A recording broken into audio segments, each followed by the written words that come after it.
Sa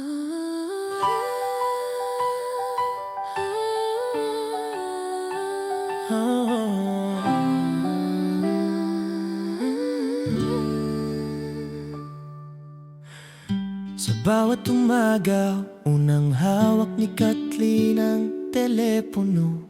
Hindi para mag-scroll, kundi hanapin ang hello ni Marby mo. Magkaiba man ang oras, magkalayo ang mundo, Si Marby pa rin ang pahinga ng isip at puso ko. may mga gabing tahimik, kulang ang yakap mo rito. Pero sapat na ang boses ni Marby para gumaan ang bigat nito.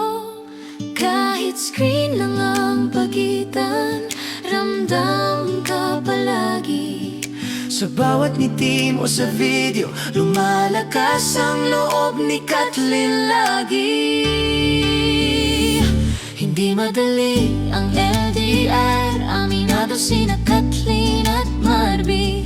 May lungkot, may selos, may luha, may pangamba sa gabi.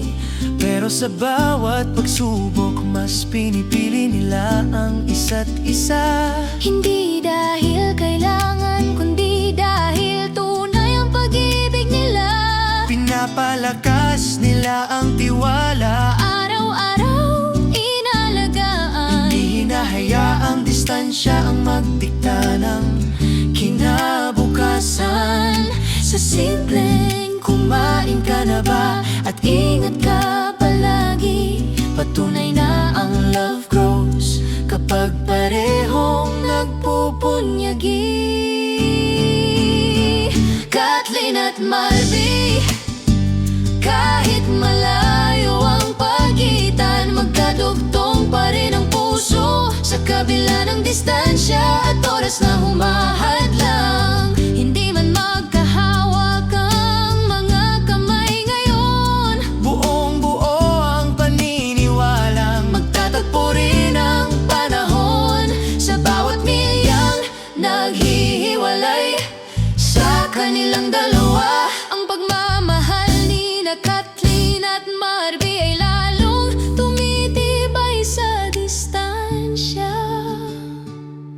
May mga araw na napagod, gusto na nilang sumuko, pero isang message lang bumabalik ang lakas ng puso. Pinapaalala nila sa isa't isa kung bakit ito pinili, kung bakit sa kabila ng layo sila pa rin ang uwian palagi. Kathleen at Marby, pinapatat ang bawat bukas, hindi minamadali ang oras, pero hindi rin umaatras sa bawat pangarap na sabay nilang binubuo.